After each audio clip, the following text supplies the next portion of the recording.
Hi, Charmaine from Smarter Selling.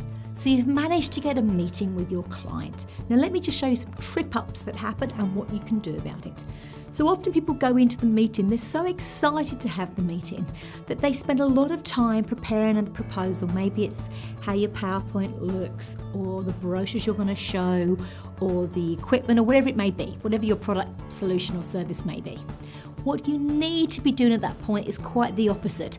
Researching the client, making a phone call to find out what they need, if you can do so beforehand, if that's appropriate to do so.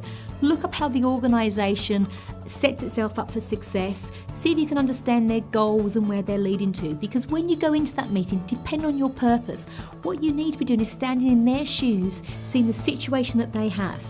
You need to be blinkers off and all eyes around, looking to see what's happening, listening to what they're saying, observing and adapting to them. So being highly polished on your presentation, yes, that's great, that's one thing, but that makes you inward focus. So practice that so that's out the way, and then when you get to the meeting, make sure that it's all about them and what they need. Now, if they was to say to you, show us what you've got, then you need a decent frame to have in your back pocket, and something like, that's great, I've got quite a few things here to show you, or I've got a couple of things here to show you. How about you talk me through first what you do in this or this scenario? Just to get them talking, try and get that to be two-way. Unless it's more than 8 people, it's actually quite easy to get it two-way, and you want them to be engaged, because then as you go through your materials, whatever that happens to be, a PowerPoint or a brochure, at least you can constantly link it back to their scenario, and remember, it's what's in it for them. So if they're doing all the talking, you can easily link it back. This is going to help with that scenario. John, you mentioned this is for that. Sarah, you said this is a challenge, and this aspect of our solution is going to help with that challenge.